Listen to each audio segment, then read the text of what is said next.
Good morning, Vietnam. Um,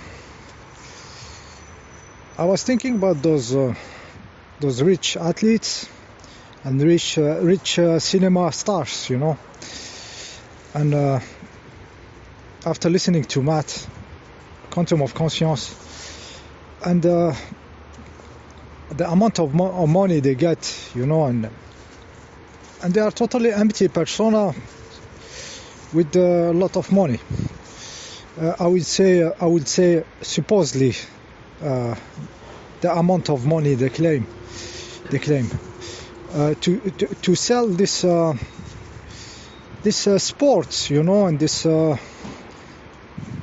this fake reality. You have to have those persona and maybe pretend that they have that kind of money, sometimes the number they say about people, they just don't make sense. It's too much money. It's above the too much. So maybe part of the contract, when they access this levels of celebrity and being famous in sport, in the movie industry, part of it is to pretend having those kind of money, those kind of numbers for each movie or for each baseball game or something, but it's not true. It is just not true. They don't have this kind of money. I would do it like this: if I have to fake the reality and keep the show going, it's the easiest way to do it. When you sign, we pay you this, but you pretend you are paid that. It's part of the show. You sign. Why I will do it like this? First of all, it's not giving that much money for one person doesn't make sense. In the sense you are giving too much power. I mean, we know they print more money and everything, but power is energy, and they will not give an energy to somebody that much, because those people can do something. With this kind of money, you can change the reality in some countries.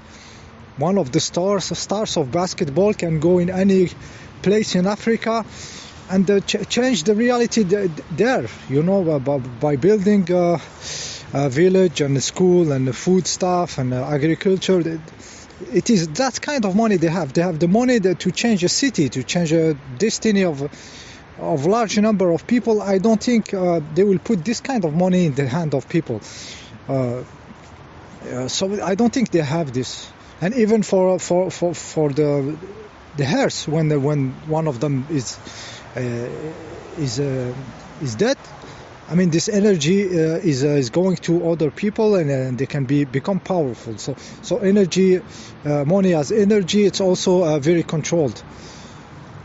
So they pretend to have this money. I mean, those actors, like the big Hollywood stuff and everything, you don't feel like they are doing anything.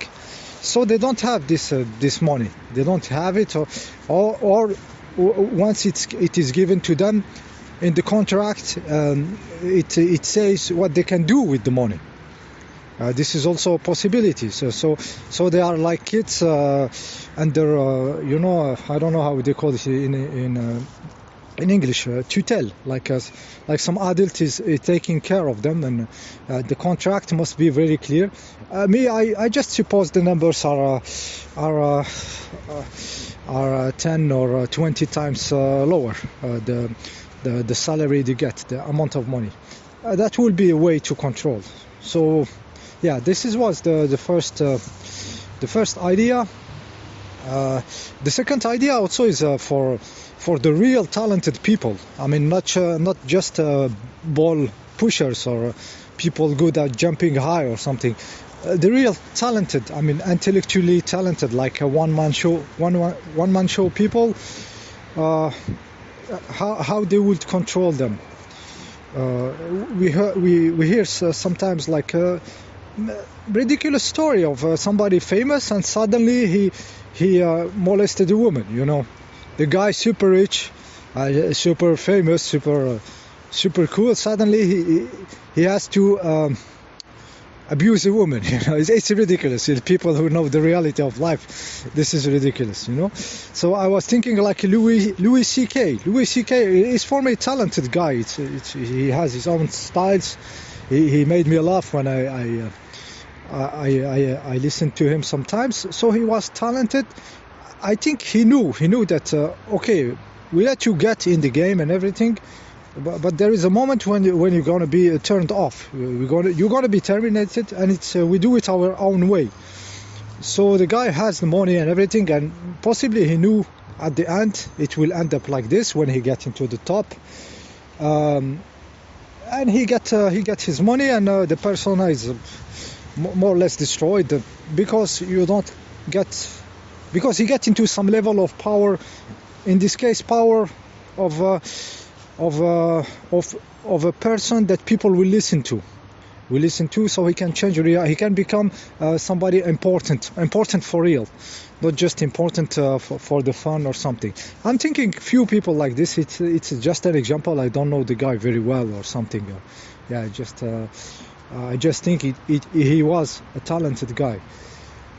Yeah, so this is how they control the real talent. So the real talent, it's very hard for them to make it, especially in the art, in the singing, in the music. So they don't give them the opportunity to go, and if they enter, they are very controlled like this. I think it's one of the, when they sign with the beast, it works like this. So they know they're going to be stopped at a certain moment if they go beyond the size they are supposed to stay in. So this is also one way to control, I think. Yeah. For the other idea, it was in my head. When we see those persona like the Queen Elizabeth and like those stuff that seems to live long and reincarnate and come back and everything.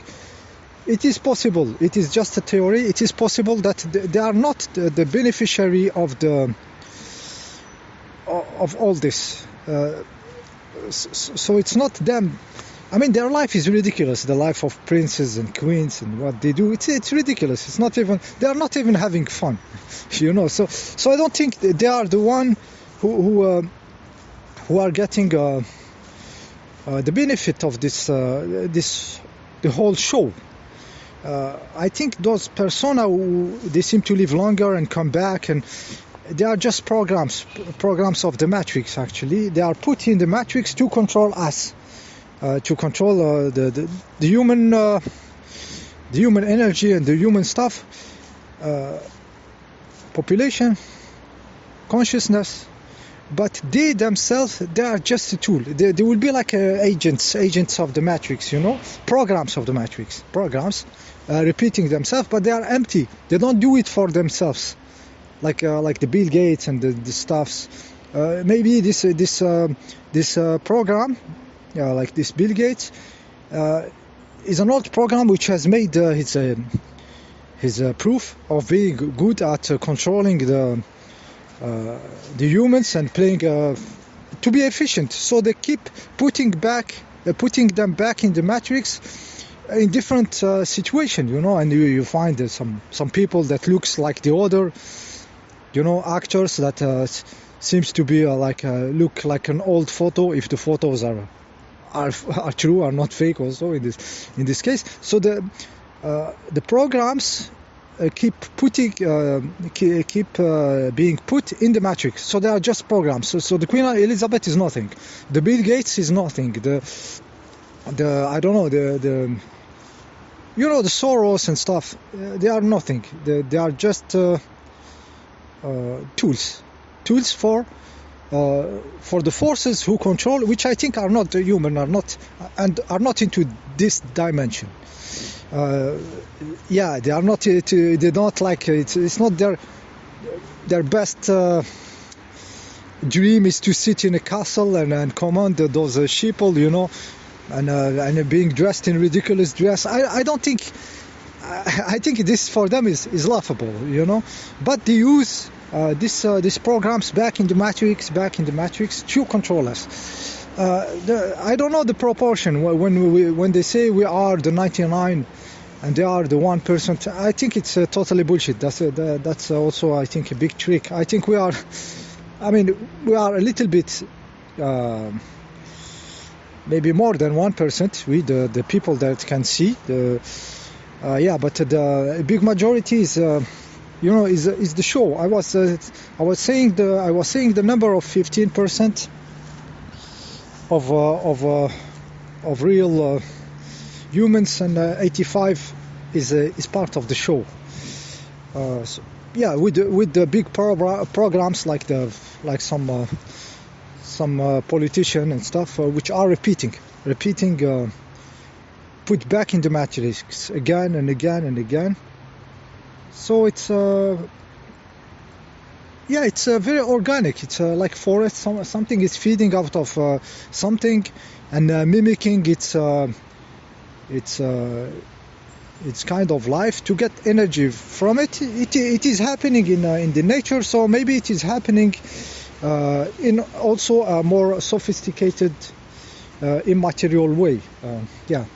So also I wanted to talk about these programs coming back, that they are not the point, they are not the beneficiaries of the energy, but they are tools. They are characters, NPCs, something, whatever, that helps the real force to manage us. And we keep focusing on them while they are not the most important, okay? So this also tells us that the real fight, it's not a fight. It's not a war. It's colliding between forces of control, of vampirism, with the forces of the new. Want to see something new, want to be something different. Evolutionary forces, which is in us. A part of us is like this. So this is why we try to move. We try to understand. So this colliding of forces is not really in the materialistic reality. We're not going to win between brackets or get in a better situation with the action in the material world. It can be, of course, material action in the material world. It can be very, very necessary, but it's not the primary stuff. The real colliding of forces is in the immaterial fields, in the consciousness fields, and this is very important to know how to swim there. And everything is trying to put us back here into the already manifested. So we do the serpent eating its own tail, the Ouroboros stuff. We keep turning around, and we miss the point. Where is the real game happening? So the real game is happening in the immaterial. And I was telling in other videos that when we sleep, we are into those immaterial fields, but we are in a false way. We are in a false way because our brain, our liquid quantum crystal, will put stuffs into 3D. We'll make a picture of everything so we can interact with it. So he keeps using an old, not an old way, the way of the 3D. He uses it for the immaterial. So there is something to happen to us for us to master just the information, the waves. So we will not be dreaming with imagery, with putting the stuffs into form, collapsing the waveform, but playing with the waves directly. And the paradox is this power is also going in the same direction of being able to incarnate the perfect body and the total mastering of the incarnation in the matter. They go both in the same. It's the same stuff. It's crazy paradox. Managing the immaterial and being able to be a master in the material. Approaching the 15 minutes. Thank you for listening. See you next time.